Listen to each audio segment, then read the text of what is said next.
আসসালামু আলাইকুম ওয়া রাহমাতুল্লাহি ওয়া বারাকাতুহু।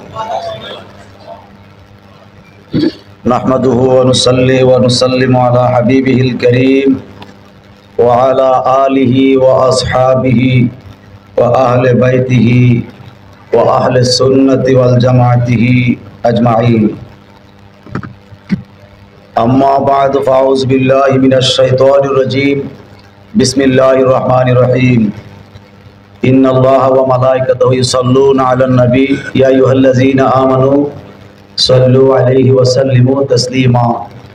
সালাতুন ইয়া রাসূলাল্লাহ আলাইকুম সালামুন ইয়া সালাতুন ইয়া রাসূলাল্লাহ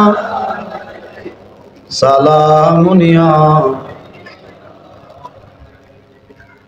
अस्सलाम आए नूर चश्मे अंबिया, अस्सलाम आए बादशाह औलिया, सलातुनिया।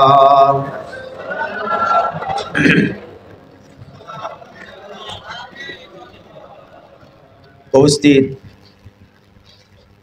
रिजबिया दरगाह शरीफेर जिनी प्रतिष्ठाता आमार प्राणप्रिय मुर्शिद किबला, जिनी आब्दे रसूल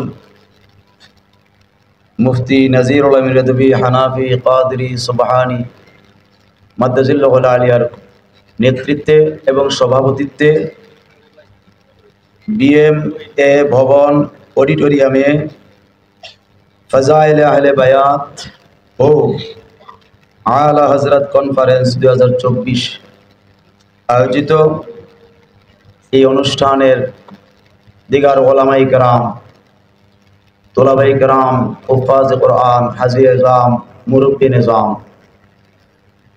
महान आल्लाह जल्ला शानुहुर दरबारे कोटी कोटी शुक्रिया जे आमादेरके आला हजरत कन्फारेंसे उपस्थित होवार जन्य तौफिक दिएछेन। मोहब्बते पड़ी आलहामदुलिल्लाह। कोटी कोटी दरूद सालाम से नबी पाकेर नूरानी कदम मुबारके जिनिर प्रेमे আমরা সকলেই এখানে এসেছি, ঠিক কি না? যার প্রেমে ফানা ছিলেন আমার আলা হযরত। আলহামদুলিল্লাহ বলবেন না? আমাকে একটা বিষয় দিয়েছিল আমার ভাইজানে যে আলা হযরতের কারামত সম্পর্কে দুই একটা কথা বলার জন্য। তা আমি আমার এই ক্ষুদ্র জ্ঞানে আলা হযরতের শত শত কারামতের মধ্যে হয়তো দুই একটা বলার চেষ্টা করছি।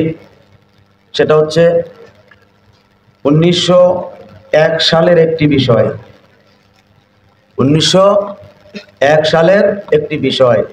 আমাদের দেশেও তো এই আইন চালু রয়েছে যে যার ফাঁসির রায় হয়, যা কোনো ব্যক্তির যদি ফাঁসির রায় হয়, ওই ব্যক্তিটাকেও বিভিন্ন ক্রাইসিসে বিভিন্ন কলা কৌশলে তাকে ফাঁসির রায় থেকে সেভ করতে হয়, ঠিক কিনা বলেন? কিন্তু আমার আলা হযরত একটু ব্যতিক্রম। আমার আলা হযরতের ব্যতিক্রমটা কি? তিনার একজন মুরিদ যার নাম হচ্ছে শাহ সুফি আল্লামা আমজাদ আলী খান, জোরে বলেন না সুবহানাল্লাহ। তিনি একটি জায়গায় তিনি বাইসুটি একটা এলাকা আছে, ওই জায়গায় তিনি শিকারের উদ্দেশ্যে রওনা দিয়েছেন। সেখানে গিয়েছেন, শিকারকে লক্ষ্য করে তিনি গুলি নিক্ষেপ করেছেন, কিন্তু খুদার কি মর্জি, এই গুলিটা মানে লক্ষ্য ভ্রষ্ট হয়ে শিকারের উপরে না পড়ে একজন ব্যক্তির উপরে পড়ে সঙ্গে সঙ্গে ব্যক্তিটি মারা যায়। তখন ওই এলাকার যে আইনের লোকগণ রয়েছেন তারা তিনিকে খুনের দায়ে গ্রেফতার করে। আমার কথা বুঝেন তো আপনারা? খুনের দায়ে গ্রেফতার করেন এবং তিনার উপরে হত্যার মামলা দায়ের করে। এক পর্যায়ে তিনি জেলে যান। জেলে যাওয়ার পরেও তিনার রায় হয়ে যায় তিনাকে ফাঁসি দিতে হবে, মৃত্যুদণ্ড, যেহেতু তিনি মানুষ মারছে, এরকম একটা বিষয়। তো তিনি আত্মীয় স্বজন যারা আছে, পরিবার পরিজন, তারা আমার আলা হযরতের দরবারে গেলেন। বলেন না সুবহানাল্লাহ। আমার আলা হজরতের কাছে গিয়ে কাকুতি মিনতি করে বলতেছে, হুজুর আপনার আমজাদ আলী তো ফাঁসির রায় হয়েছে। আমার আলা হজরত তাদেরকে বললেন, আপনারা চলে যান, বাড়িতে চলে যান, আমি আমার আমজাদ আলীকে নিয়ে আসছি। আরো আসতে বলেন সুবহানাল্লাহ। এই কথা কি সাধারণ কথা? বলেন না সাধারণ। হুজুর ফাঁসির রায় হয়ে গেছে, আপনি নিয়ে আসবেন মানে? তখন বলতেছেন যে আমি আমার আমজাদ আলীকে মাফ করে দিয়েছি, মানে ফাঁসির যে রায় হয়েছে ওই রায় থেকে আমি মুক্ত করে দিয়েছি। তারা চিন্তা করলো এটা কি বলে, ফাঁসির রায় হয়েছে কোর্টে, আর আলা হজরত বলতেছে মাফ করে দিয়েছেন। বিষয়টা একটু আশ্চর্যজনক না? তারা তখন এখান থেকে চলে যান। আমজাদ আলী খান তিনার পরিবার পরিজন তিনাকে দেখার জন্য সেখানে গেলেন। গিয়ে বলতেছেন, মানে একটু দেখা সাক্ষাৎ করছেন, কান্নাকাটিও করতেছেন। তিনার আম্মাজানও এক পর্যায়ে গিয়েছেন। তো তিনি বলতেছেন, আপনারা আসছেন কেন আমার এখানে? আপনারা সকলে বাড়িতে চলে যান, আমার ফাঁসি হবে না, আমার ফাঁসি হবে না। তখন বলতেছে ফাঁসির কার্যক্রম রেডি হচ্ছে, আর আপনি বলতেছেন ফাঁসি হবে না, কারণ কি? আমার আলা হজরত আমাকে স্বপ্নে দেখিয়ে দিয়েছেন যে আমাকে ফাঁসি দেওয়া হবে না।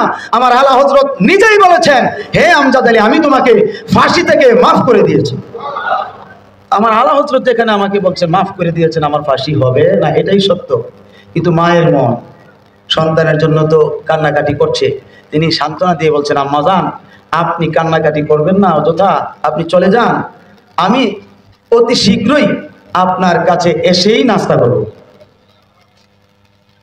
তো যেদিন তিনাকে ফাঁসির মঞ্চে নেওয়া হলো,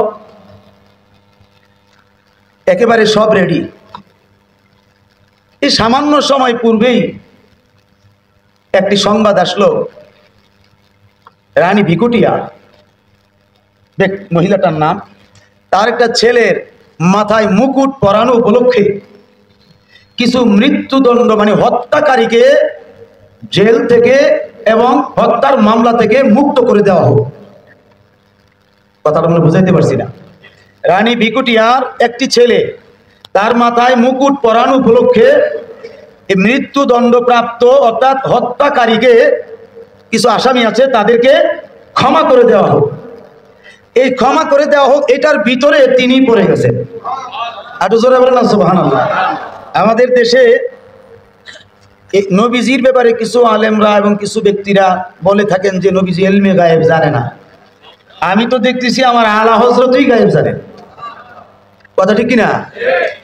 সুন্দর করে তিনি এইভাবে যে বলে দিয়েছেন, তখন তিনাকে এই মৃত্যুদণ্ডের রশি থেকে এখান থেকে বের করে দিয়ে যখন তিনাকে খালাস করে দিলেন, এখান থেকে মুক্ত করে দিলেন, তিনি সকালবেলা বাড়িতে চলে গেলেন। গিয়ে বলতেছেন, আম্মা যান, আমাকে নাস্তা দেন। তো আমার আলা হজরতের একটা জ্বলন্ত কারামত এটাই যে যার ফাঁসির রায় মৃত্যুদণ্ড, তাকেও যদি আমার আলা হজরত বলেছেন আমি ক্ষমা করে দিয়েছি, সেই ক্ষমাপ্রাপ্ত হয়েছে।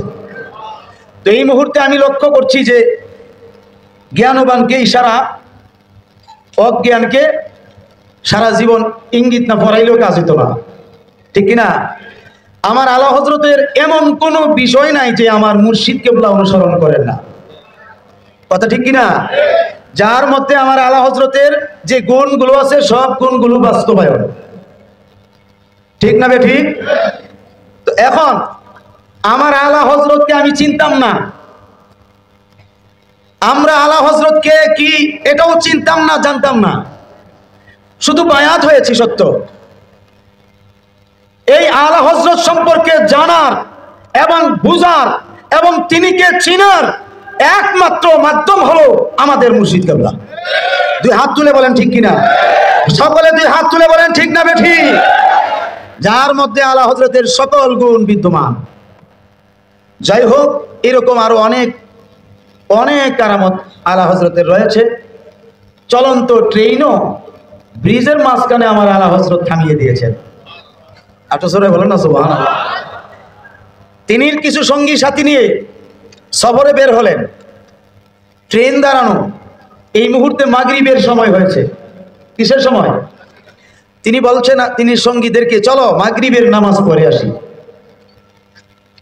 তো তারা কিছু বলতেছে, হুজুর এখন মাগরিবের নামাজ পড়বে, ট্রেন তো ছেড়ে দিবে।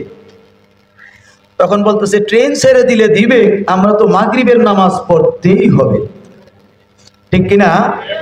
তখন বলতেছে হুজুর নামাজ পড়তে গেলে এখন পরে পড়লে হবে না। তো না, মাগরিবের নামাজ আগে, তারপরে ট্রেনের চিন্তা। এদিক দিয়ে মাগরিবের পড়তে গেলেন, ট্রেন ছেড়ে দিয়েছে। কিছু দূর যাওয়ার পরে খুদার কি মর্জি, একটি ব্রিজের মাঝখানে ট্রেন অটোমেটিক বন্ধ হয়ে গেছে, মানে ইঞ্জিন আর চলে না। অনেকক্ষণ যাবৎ পর্যন্ত সেই ট্রেনটাকে চেক করলেন, চেক করে দেখছে যে ইঞ্জিন সম্পূর্ণ ঠিক। থেমে গেল কেন? তখন এই স্ট্যান্ডের কিছু নেতৃস্থানীয় ব্যক্তিবর্গ কানে পৌঁছলো যে এই ট্রেনে আলা হযরত যাওয়ার কথা, তিনি মাগরিবের নামাজ পড়তেছেন। তখন সকল এই যে সমস্ত নেতৃবৃন্দ আছে, অফিসাররা রয়েছে, তাদের মধ্যে ৩-৪ জন সেখানে গেলেন, গিয়ে বলতেছেন হুজুর আমাদের ট্রেনটা তো ছেড়ে দিয়েছিলাম, ট্রেনটা তো চলে গেছিল আপনাকে না নিয়ে, মনে হয় আপনি ট্রেনটা থামিয়ে দিয়েছেন। তিনি একটু হেকমত খাটিয়ে বললেন যে আমি ট্রেন থামাবো কেমন করে? ট্রেন যিনি থামিয়েছেন আপনারা তিনির কাছে একটু আত্মসমর্পণ করেন, হয়তো তিনি আবার পরিচালনার ব্যবস্থা করে দিবেন। বলতেছে না না হুজুর, আপনি না যাওয়া পর্যন্ত ট্রেন চলবে না। তখন আমার আলা হযরত বলছে আপনারা যান, গিয়ে ট্রেনটাকে স্টেশনে নিয়ে আসেন। তো গেছে সামনের দিকে, আনতে হবে, কথা বলেন, আনতে হবে পিছনের দিকে।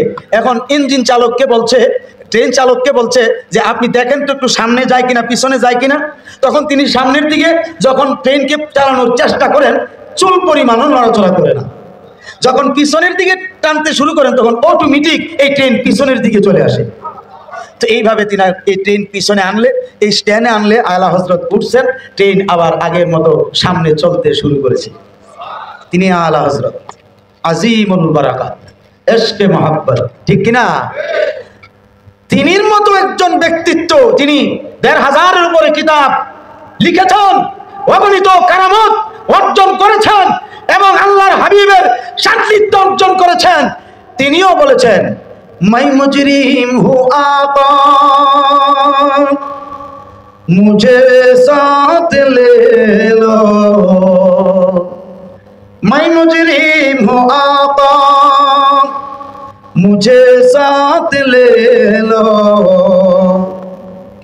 कि रास्ते में ऐसे है बचाओ कमले वाले, कि रास्ते में ऐसे है बचाओ कमले वाले, चमक तुझसे पाते हैं सब पाने वाले, मेरा दिल भी चमका दो चमकाने वाले। জোরে বলুন আল্লাহু আকবার। এখন আমি বিশ্বাস, আমার বিশ্বাস, আপনাদের জানি না, আমাদেরও সংকট থাকতে পারে কিনা, পারে কিনা, আমাদের সংকট থাকতে পারে কিনা। তো আমার আলা হযরত যিনি এখানে বসে আছেন, আপনাদের কি কথা বলে না, আরো জোরে বলেন না। আমরা তো আমার আলা হযরতের মাধ্যমে মূল আলা হযরতকে চিনছি। এখন আমার আলা হযরত যদি আমাদেরকে মাফ করে দেন, সমস্যা কোথায়? কথা বলেন, সমস্যা কোথায়? বিশ্বাস, ঈমান হলো সবচেয়ে বড় জিনিস। আল্লাহ পাক সকলকে বোঝার তৌফিক দেন, বলেন আমিন। ওয়া আখির দাওয়ানা আনিল হামদুলিল্লাহি রাব্বিল আলামিন। আসসালামু আলাইকুম ওয়া রাহমাতুল্লাহি ওয়া বারাকাতুহু।